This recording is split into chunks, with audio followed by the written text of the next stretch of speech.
Selamat pagi, Assalamualaikum warahmatullahi wabarakatuh. Perkenalkan, nama saya Steven Michael Niki Julu dengan NBI 1412300 188. Baik, di sini saya akan mempresentasikan studi kasus produktivitas, analisis produktivitas perusahaan pipa PVC menggunakan metode Postback atau Haber-Stat. Pendahuluan. Latar belakang produktivitas sama dengan indikator kinerja manufaktur yang mencerminkan efisiensi sumber daya. Industri pipa PVC membutuhkan evaluasi menyeluruh terhadap setiap aspek agar daya saing terjaga. Untuk modal pospak atau roda produktivitas Haberstad mengukur produktivitas secara parsial pada 6 aspek utama. Selanjutnya, untuk perumusan masalah. Yang pertama, apa itu produktivitas dan metode prospek? Yang kedua, bagaimana menghitung rasio dan indeks produktivitas prospek? Yang ketiga, aspek mana yang terendah dan bagaimana perbaikannya? Untuk tujuan, menjelaskan konsep produktivitas dan model Haberstad. Selanjutnya, menghitung rasio dan IP untuk setiap aspek prospek. Yang ketiga, menganalisis aspek terendah dan merumuskan tindakan perbaikan. Ini mungkin kepanjangan dari kata prospek itu sendiri. Ya, selanjutnya untuk data keuangan perusahaan pipa bulan ke-17. Untuk komponen keuangan pendapatan bersih atau penjualan nilai rupiah sebesar 1.200.000.000 rupiah. Selanjutnya HPP atau biaya produksi sebesar 850 juta rupiah. Untuk laba kotor atau nilai tambah sebesar 350 juta rupiah. Untuk biaya umum atau administrasi sebesar 150 juta rupiah. Untuk biaya penjualan sebesar 100 juta rupiah.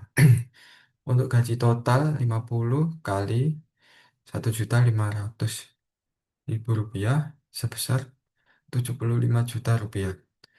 Untuk modal perusahaan sebesar 2 miliar rupiah. Berikut adalah persentase untuk 29,2% itu laba kotor dari pendapatan bersih. Untuk 6,25% itu biaya tenaga kerja dari laba kotor. Untuk 50 yaitu jumlah tenaga kerja per orang biayanya 1.500.000 rupiah. Untuk hasil perhitungan rasio produktivitas prospek. Yang pertama, produksi pendapatan bersih per HPP. Rasio 1,41. Status produktif. Untuk aspek organisasi, nilai tambah atau biaya umum, rasionya 2,33. Status produktif. Untuk penjualan, laba kotor atau biaya penjualan, rasio 3,50. Dengan status produktif. Untuk aspek produk, laba kotor atau biaya langsung, rasio 0,41, status tidak produktif. Untuk tenaga kerja, laba kotor atau gaji total, rasio 4,67, status produktif. Untuk modal pendapatan bersih atau modal, rasio 0,60 dengan status tidak produktif. Untuk rata-rata rasio produktivitas keseluruhan sama dengan 2,15. Ini adalah gambar rasio produktivitas per aspek. ada modal, tenaga kerja, produk, penjualan, organisasi, dan produksi. Selanjutnya, indeks produktivitas atau IP. Rumus IP sama dengan rasio produktivitas periode saat ini dibagi rasio produktivitas periode dasar dikali 100%. Untuk aspek produksi, rasio periode dasar 1,41. Untuk rasio saat ini 1,41. Untuk IP-nya 100%. Untuk organisasi 2,33, rasio 2,33. Untuk IP-nya 100%. Untuk penjualan, rasionya 3,50 dan 3,50 dengan IP 100%. Untuk produk, rasio periode dasar 0,41, rasio saat ini 0,41, IP 100%. Tenaga kerja, rasio periode dasar 4,67. Untuk rasio saat ini 4,67 dengan IP 100%. Untuk aspek modal, rasio periode dasar saat ini 0,60. Rasio saat ini juga 0,60 dengan IP 100%.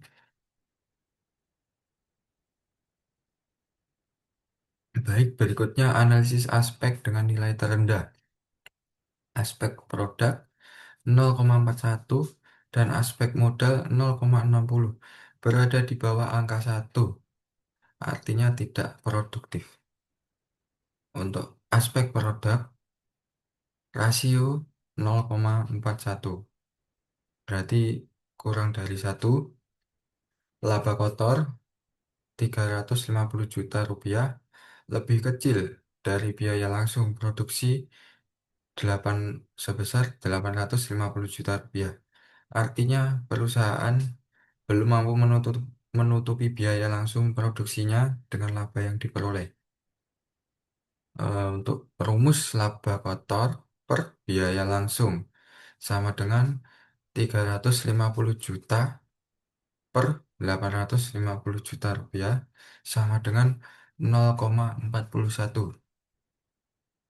Untuk aspek modal, rasio 0,60, artinya kurang dari 1. Pendapatan bersih 1,2 miliar rupiah, lebih kecil dari modal 2 miliar rupiah. Perputaran modal atau turnover masih lambat. Setiap rupiah modal belum sepenuhnya menghasilkan pendapatan setara. Rumus pendapatan bersih per modal sama dengan 1.200.000.000 rupiah per 2 miliar rupiah sama dengan 0,60.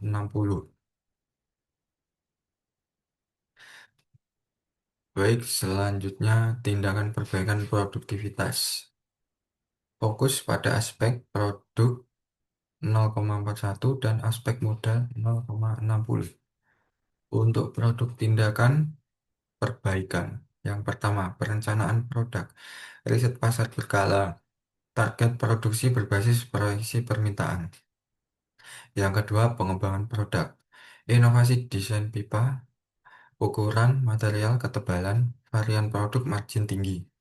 Selanjutnya, analisis nilai. Identifikasi komponen biaya yang dapat dikurangi tanpa mengorbankan kualitas. Selanjutnya, produk profitability. Analisis keuntungan per SKU untuk memfokuskan sumber daya pada produk menguntungkan. Selanjutnya, untuk modal tindakan perbaikan. Yang pertama, pengendalian persediaan. Terapkan JIT atau MRP untuk meminimalkan stok bahan baku PVC yang berlebih. Yang kedua, manajemen keuangan. Tingkatkan frekuensi perputaran piutang, perpendek siklus pembayaran. Selanjutnya, analisis investasi. Evaluasi setiap investasi mesin baru dengan metode NPV atau IRR sebelum pelaksanaan. Yang keempat, economic recovery. Perencanaan pengembalian ekonomi perusahaan untuk optimasi ROI modal.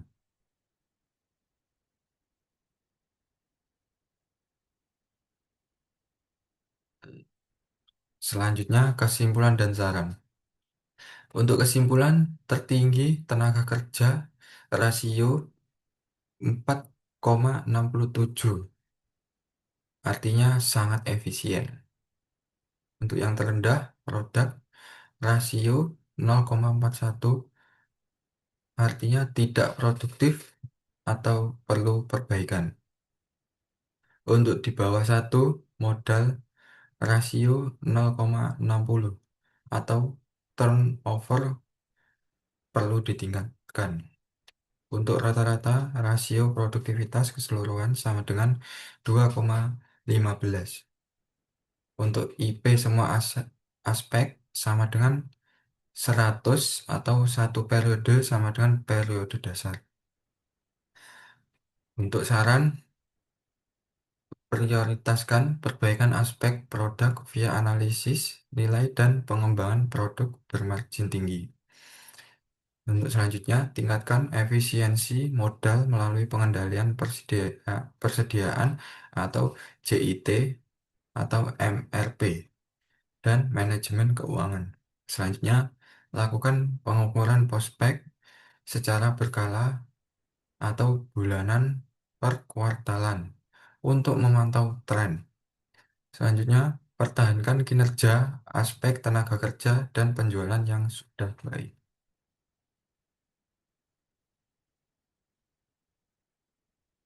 Sekian presentasi dari saya. Ada kurang lebihnya mohon maaf. Wassalamualaikum warahmatullahi wabarakatuh.